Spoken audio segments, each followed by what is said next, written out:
हरे शरणम। सागर हरि। जय जयकार। प्रथम अध्याय निकाले हैं आज पुनः आप। जी जी जी, प्रणाम। जी।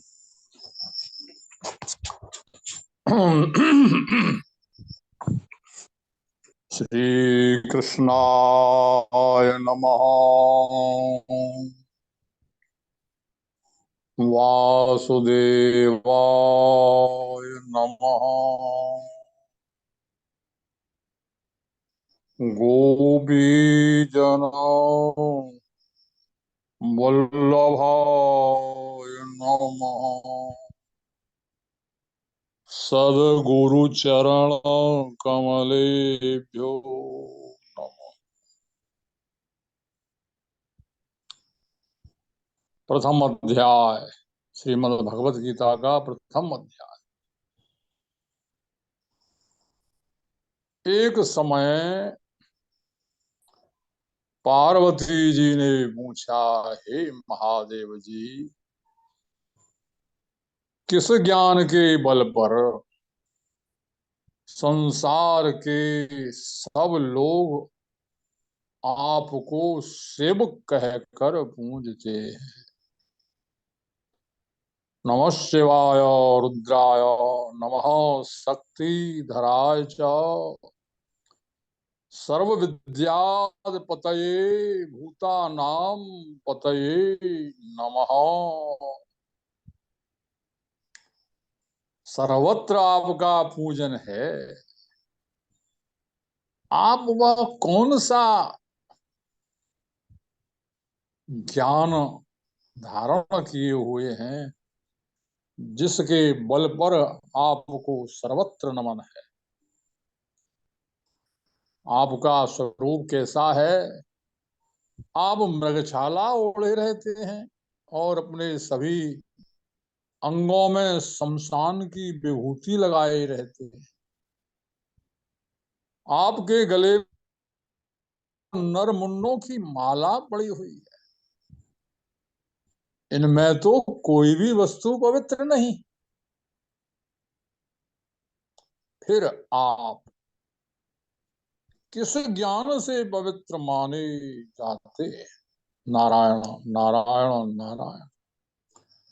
माता जी के प्रश्न बड़े ही सुदृढ़ हैं, सामान्य भाव से जानने योग्य हैं। शमशान की विभूति आपके संपूर्ण शरीर में रमी हुई है, जिससे लोग बचना चाहते हैं। गले में भयंकर सर्प और नरमुंड की माला, यह कौन सी पवित्रता का द्योतक है? मृगछाला मरे हुए मृग की और खाल।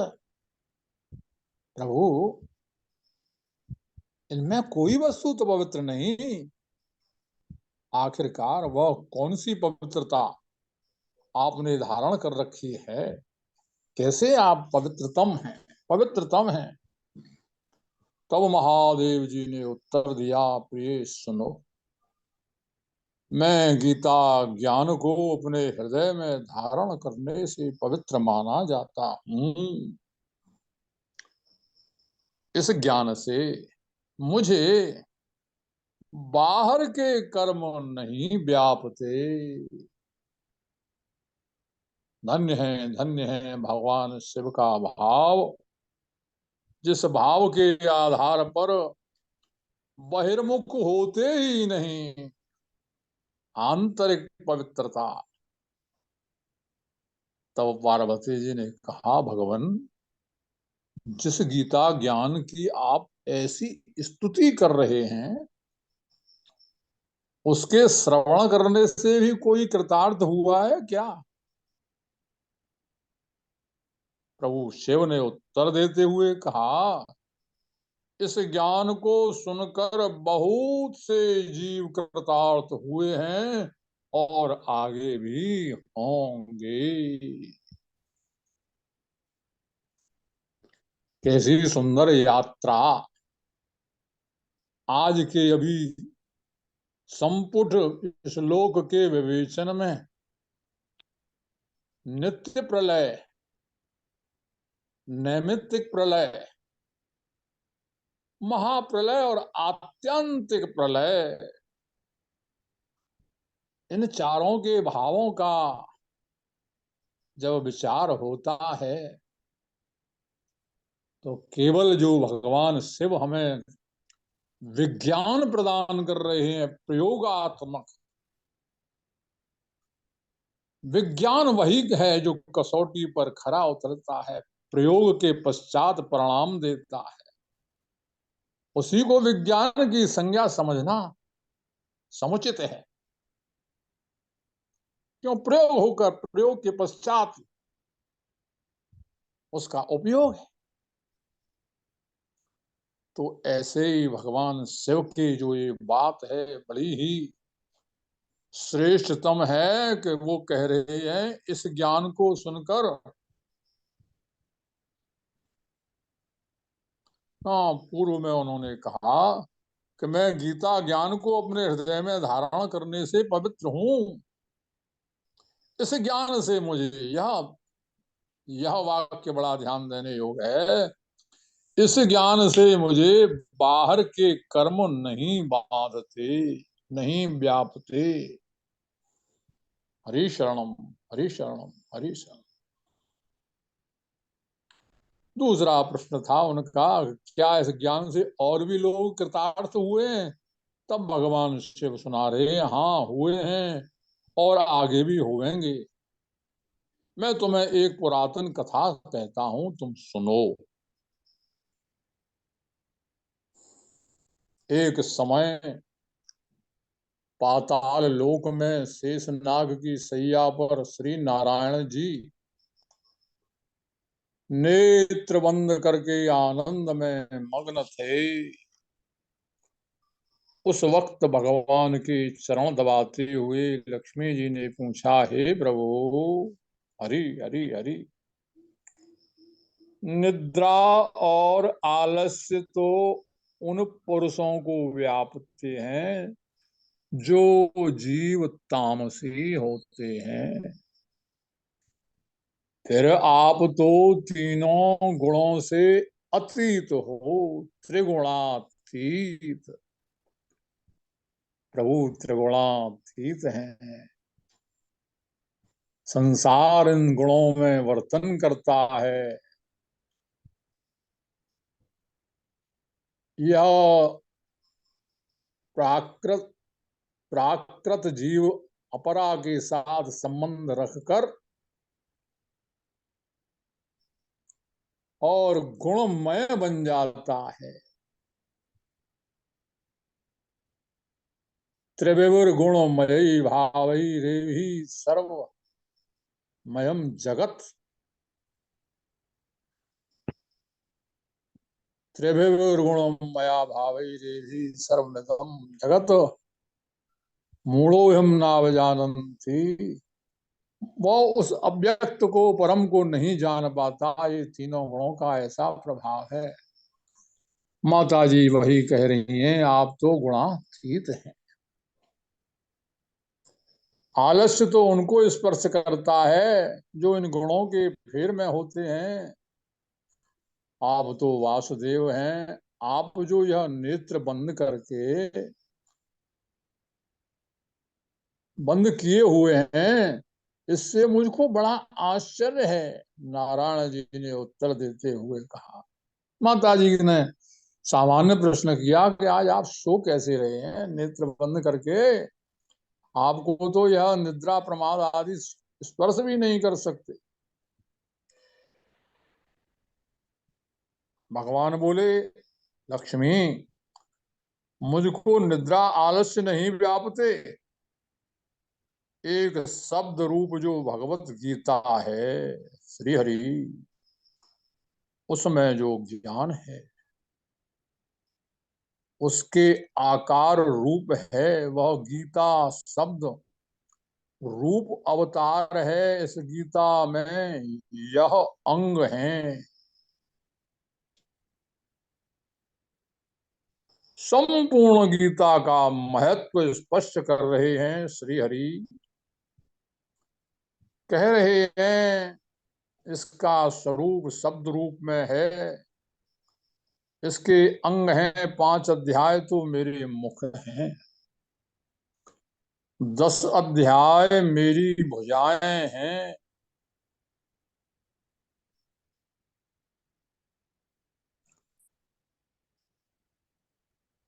16वां अध्याय मेरा हृदय है, मन, हृदय मन और उदर है। 17वां अध्याय मेरी जंघा है, 18वां अध्याय मेरे चरण हैं। गीता के श्लोक ही मेरी नाड़ियां हैं, और जो गीता के अक्षर हैं वह मेरा रोम है। गोविंद वासुदेव। ऐसा मेरा शब्द रूपी जो गीता ज्ञान है, उसी के अर्थ में मैं हृदय विचार करता हूँ और बहुत आनंद प्राप्त होता हूँ, आनंद को प्राप्त होता हूँ।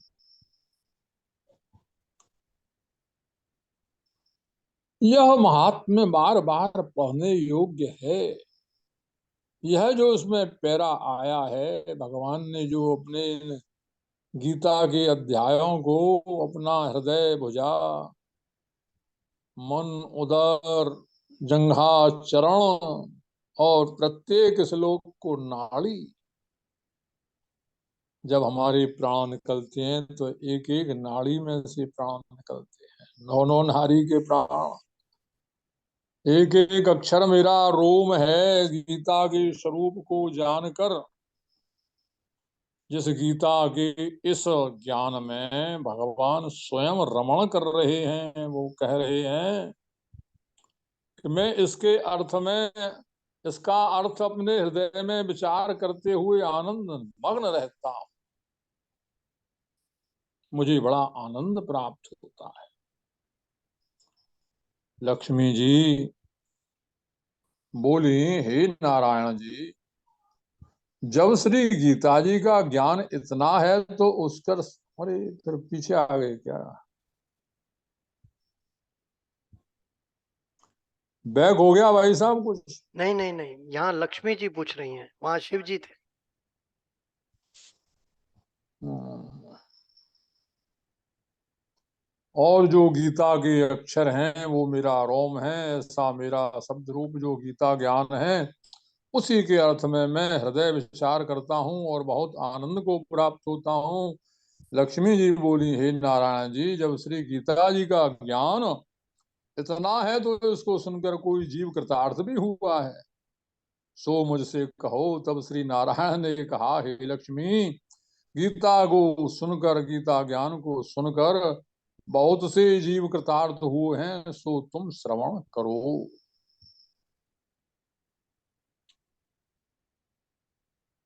एक व्यक्ति था जो चांडालों के कर्म करता था, तेल नमक का व्यापार करता था। उसने एक बकरी पाली थी। एक दिन वह बकरी चराने के लिए वन में गया, वृक्ष से पत्ते तोड़ने लगा। वहां उसे एक सांप ने डस लिया, जिससे वह व्यक्ति तुरंत मर गया। मरने के बाद उसने बहुत से नरक भोगे और फिर उसका जन्म बैल के रूप में हुआ। उस बैल को एक भिक्षुक ने मोल ले लिया। वह भिक्षुक उस पर चढ़कर सारे दिन भिक्षा मांगता हुआ फिरता था। जो कुछ भिक्षा मांग कर लाता वह उसे अपने परिवार के साथ मिलकर खाता, और वो बैल सारी रात द्वार पर खड़ा रहता, उसके खाने पीने का कोई ख्याल नहीं करता। जिस बैल के माध्यम से वह भिक्षा अर्जित कर कर अपना परिवार का कार्य चला था, उस माध्यम को ही वो खाना पीना नहीं देता था। वो बेचारा रात भर उसके दरवाजे पर, द्वार पर खड़ा रहता और सुबह होते ही पुनः बैल पर चढ़कर फिर मांगने निकल जाता। इस प्रकार जब बहुत दिन हो गए तो वह बैल भूख से गिर गया, लेकिन उसके प्राण नहीं निकले।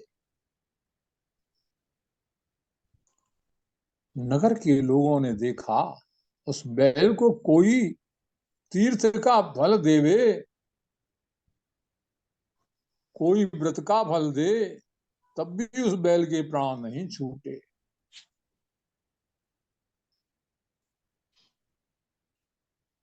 यह एक लोक में प्रायः देखने में आता है। अंतिम समय में किसी के प्राण नहीं निकल रहे होते तो उसे अपने अपने पुण्यों का स्मरण कर फल देकर उसके प्राणांत होने के लिए, उसको दुर्दशा से बचाने के लिए लोग अपना अपना फल दे देते हैं। या माने जो पुण्य फल किए हैं उसके प्रभाव से इसका यह कष्ट निवृत्ति हो जाए। लेकिन लोगों ने, किसी ने तीर्थ का फल दिया, किसी ने व्रत का फल दिया, लेकिन उसके प्राण नहीं निकल रहे थे। एक दिन एक गणका आई, उसने लोगों से पूछा ये कैसी भीड़ है। तो उन्होंने कहा कि इसके प्राण नहीं निकलते, अनेक पुण्यों का फल दे रहे हैं लोग, तो भी इसकी मुक्ति नहीं होती। तब गणका ने कहा कि मैंने जो कर्म किया है उसका फल मैंने इस बैल को दिया है। देखा देखी उसने भी कह दिया। इतना कहते ही बैल की मुक्ति हो गई। एक गण का, जिसकी क्या वृत्ति है, वह वृत्ति से वैश्या ने लोगों की देखा देखी कह दिया कि मेरे भी जो पुण्य हो उसके फल इसको मिले। इतना कहते ही बैल मुक्त हो गया। तब बैल ने बाद में एक ब्राह्मण के गर्भ जन्म लिया। पिता ने उसका नाम सुशर्मा रखा। उसके पिता ने उसे पढ़ाया लिखाया। उसको अपने पिछले जन्म की सुधि थी। उसने एक दिन मन में विचार किया, जिस गणका ने मुझे बैल की योनि से छुड़ाया था उसका दर्शन करूं। विप्र सुशर्मा चलते चलते गणका के घर पहुंच गया और कहा, आप मुझे पहचानती हैं? गणका ने कहा, मैं नहीं जानती, आप कौन हो? तब उसने कहा कि मैं वही बैल हूं जिसको आपने अपने पुण्य दिए थे। तब मैं बैल की योनि से छूटा था। अब मैं विप्र के घर में जन्मा हूं। आप अपना पुण्य बताइए। गणका ने कहा, मैंने अपने जाने तो कोई पुण्य नहीं किया, परंतु मेरे घर में एक तोता है। वह रोज सवेरे कुछ पढ़ता है, मैं उसका वाक्य सुनती हूँ। उस पुण्य का फल मैंने तुम्हें दे दिया। तोता बोलता है, बड़ा मीठा लगता है। प्रातःकाल उसके स्वरों में जो गूंजता था, मैं उसको सुनकर आनंदित होती थी। तो मुझे वो ऐसा लगा वो कुछ अच्छा हो रहा है। वो अच्छा कार्य का फल मैंने आपको दे दिया। तब विप्र ने तोते से पूछा कि तू सवेरे क्या पढ़ता है भैया? तोते ने कहा, मैं पिछले जन्म में ब्राह्मण का बेटा था। मेरे पिता ने मुझे गीता के पहले अध्याय का पाठ सुनाया करते थे। एक दिन मैंने गुरु से कहा कि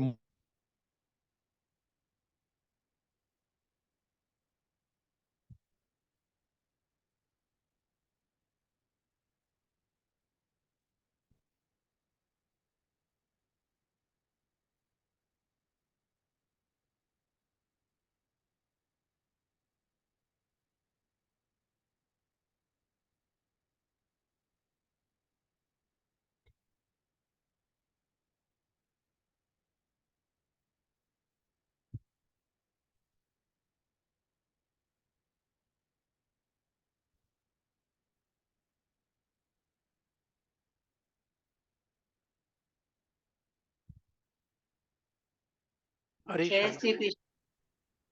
जय श्री कृष्ण। आवाज नहीं आ रही थी।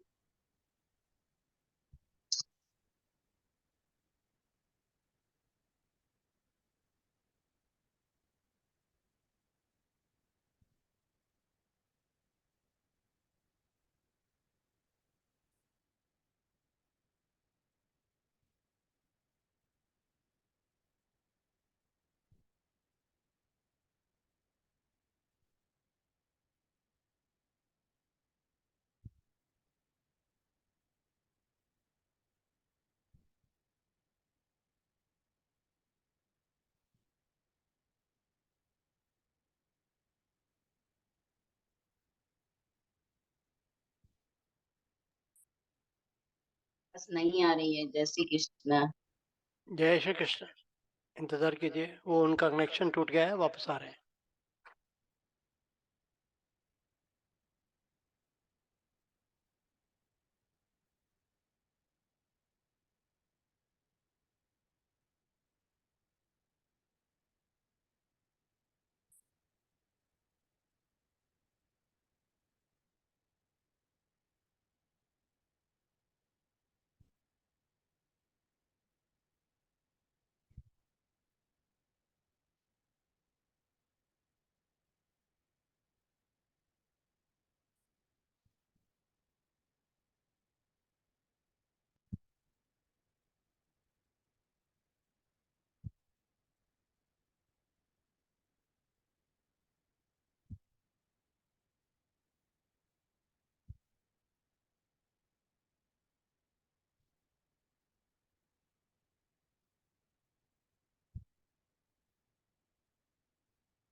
रमेश जी फोन करेंगे उनको?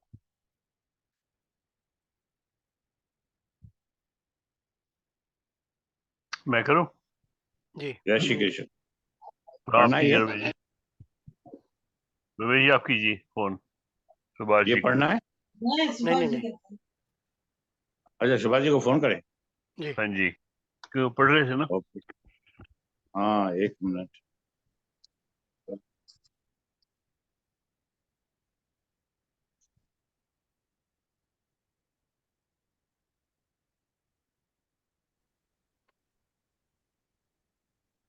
हरि शरणम, हरि शरणम। तब विप्र ने तोते से पूछा कि तू सवेरे क्या पढ़ता है? तोते ने कहा, मैं पिछले जन्म में विप्र का पुत्र था। मेरे पिता ने मुझे गीता के पहले अध्याय का पाठ सुनाया करते थे। एक दिन मैंने अपने गुरु से कहा कि मुझको आपने क्या पढ़ाया है, क्योंकि ये शिक्षा जो है उसके पिता उनको देते थे और गीता के पहले अध्याय का पाठ सुनाया करते थे। तो ये अपनी तरफ से अपने गुरुकुल में जहाँ पर भी जाते थे वहां से पढ़ते थे। तो वहां पर गुरु से पूछा कि आपने मुझे क्या पढ़ाया है, मुझे तो समझ नहीं आई। तो ऐसा कहने पर गुरुजी ने मुझे शाप दे दिया कि जा तू तोता बन जा। इसके बाद मैं तोता बन गया। एक दिन एक कोई बहेलिया मुझे पकड़ के ले आया और एक विप्र ने मुझे मोल ले लिया। ये तोता अपनी कहानी बता रहा है। ये विप्र भी पहले अपने पुत्र को गीता का पाठ सिखाता था, तब मैंने भी यह पाठ सीख लिया। उसी दिन विप्र के घर में चोर घुस आए। उन्हें धन तो प्राप्त नहीं हुआ, लेकिन उन्होंने मेरा पिंजरा उठा लिया और जिस पिंजरे में मैं था वे मेरा पिंजरा उठा के ले आए। उनकी ये गणिका मित्र थी, वह मुझे उसके पास ले आए। सो मैं नित्य प्रति उस गीता जी के पहले अध्याय का पाठ करता हूँ, जिसे यह गणिका सुनती है। पर इस गणिका को समझ में नहीं आता कि मैं क्या पढ़ता हूँ। जो मैं पढ़ता हूँ वही इस गणिका ने तेरे निमित्र दिया था। वह श्री गीता जी के पहले अध्याय का फल था। तब विप्र ने कहा कि हे तू भी विप्र है, मेरे आशीर्वाद से तेरा कल्याण हो। सो हे लक्ष्मी, विप्र के इतना कहते ही वह तोता भी मुक्ति को प्राप्त हो गया। तब गणिका ने बुरे कर्म छोड़कर भले कर्म ग्रहण किए और नित्य स्नान करके श्री गीता जी के प्रथम अध्याय का पाठ करना शुरू कर दिया, जिससे उसकी भी मुक्ति हो गई। ऐसा है इस गीता के प्रथम अध्याय के पाठ का महत्व। हरि शरणम, हरि शरणम, हरि शरणम।